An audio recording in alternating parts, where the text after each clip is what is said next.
first openly gay pastor installed at the First Baptist Church of Madison, Wisconsin. On September 19th, the First Baptist Church of Madison, Wisconsin announced the welcoming of its first openly gay pastor. Reverend Tim Schaefer expressed his joy during his installation service, calling it incredibly moving. Schaefer served at the church in Madison for 10 months before his formal introduction. The church's website voices support for progressive policies, notably citing their support for the civil rights movement and accepting Japanese congregants during World War II. Reverend Tim Schaefer's father, Reverend Frank Schaefer, was present and provided a sermon for the installation. Interestingly enough, his father, Reverend Frank Schaefer, was temporarily deposed from the United Methodist Church for performing same-sex marriages, including the marriage of his son. Wow, that's amazing. All right, I am completely okay with celebrating stuff like this as long as it's framed properly, okay? And the framing of it, the way that I want to celebrate these is not saying like, oh, look, religion is getting better. That is not the proper way of celebrating this. The proper way of celebrating this is like, oh, look, religion is bending the knee and we're winning. We're defeating religious influence. We're reducing religious influence. We're dominating over religion and making them submit to our superior values. That's the way framing that I want for us to celebrate progress like this. Not that religion is becoming better. Religion is not becoming better. We're getting better at defeating religion. I completely agree. I think it's really interesting to think about because I don't have the best understanding of how different branches of Protestant Christianity actually formally organize their ranks and their pastors and faith leaders. But I remember in college, there was a, I can't remember his position, so I'll just say reverend. There was a black gay reverend from a local African American Methodist ensemble who talked about in his role as being a faith leader, there were all these contentions. So he could only reach a certain level within the organization because everyone knew he was gay and they weren't going to let him like proceed in his career. Like they would never let him become a bishop. There was massive controversies surrounding having him like as a leader, and you know he kind of ended up getting away with it because we're in the Bay Area, you know.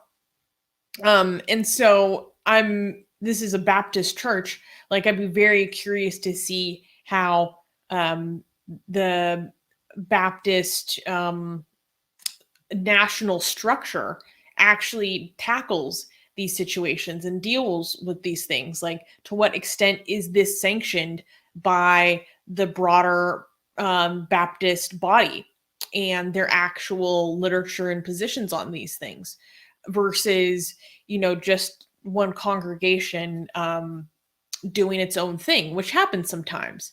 But like I said, I don't know, I don't have an as in-depth of a knowledge of how these things are actually decided and ruled upon as opposed to like the Catholic Church, which is very stratified and just very authoritarian. So it's a lot easier for me to comment on what that would be more like. But yeah, I'm very curious to what extent this is actually supported by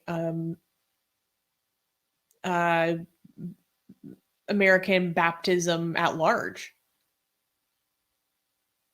It's very, yeah, no, I don't know. I hope they let us know by crying about it and giving us a lot of fun, triggering to watch. I mean, it's a win-win for us. If they don't accept it, we get to watch them cry. And if they do accept it, we can claim victory and accept their defeat and their submission. So either way, we're going to enjoy it. Talking about, yeah. Adrian is saying, in a few decades, I expect people to prove that their scriptures were always in support of gay marriage by distorting the meaning of their texts, as they always do to suit their current mentality. Yes, one, they already do this, and two, you make a very good point saying suit their current mentality, because these are the people that say that atheists have no morals because you don't have a singular text, so you don't have objective morality. Meanwhile, their religious morality has been shifting and changing for centuries. Yes. Yeah. Well, like they're like, oh, you don't have objective morality, while their God seems to be keep changing its mind. Like your interpretation of what your God says seems to be changing every 5 years. And they're like, oh, you don't have objective morality. Sure, buddy. Sure. Adrian is saying, brother makes a very good point. Yeah. And that's yeah. Also, let me highlight. Are we done with this news? Can I highlight? Okay, because we're talking about people getting triggered and crying, right? So let me highlight this one because somebody on Facebook is crying. All right. So Jason is saying, sick of your anti-communist post. Get over it already. Jason, I love this. Please keep crying about it. It just nothing makes me happier than seeing these people get triggered by this. Also, you're welcome. Okay, you're welcome. All right, that is specifically. I went and prepared that for you, Jason. Okay, so I love this meme so much. Keep crying. It's what motivates me every day. It's kind of funny. I was talking to a friend of mine who grew up in a fundamentalist Salafi household, and when you grow up in a fundamentalist Muslim household, they oftentimes talk about the legitimacy of Sharia, what a wonderful system it would be to live under. And then when, as a kid, you bring up all these examples of like, well, here they have Sharia and they have all these problems, and here they have it and their economy is not doing so well because like half their population is allowed to like work or, all the issues that come with it. And then the criticism is always like, well, it's not real Sharia because blah, blah, blah. So we were talking about how it's the same excuse that people use for communism. Like the failure of Sharia and communism is because it wasn't the real deal, not because it's a horrible system that has a lot of problems. No true Scotsman. Yeah. All right, that was fun. So let's move to the next news, right? Is this the last news? You need yes, it is. You need a mug that says "Commie Tears." Yes, I do need that. Yeah. I need. Well, I mean, when it comes to tears, I think I need like a whole collection of cups in front of me, like Hindutva, Commie, Jihadi, woke. Far right. What else? I'll get you a set, one for every day of the week. Give me a...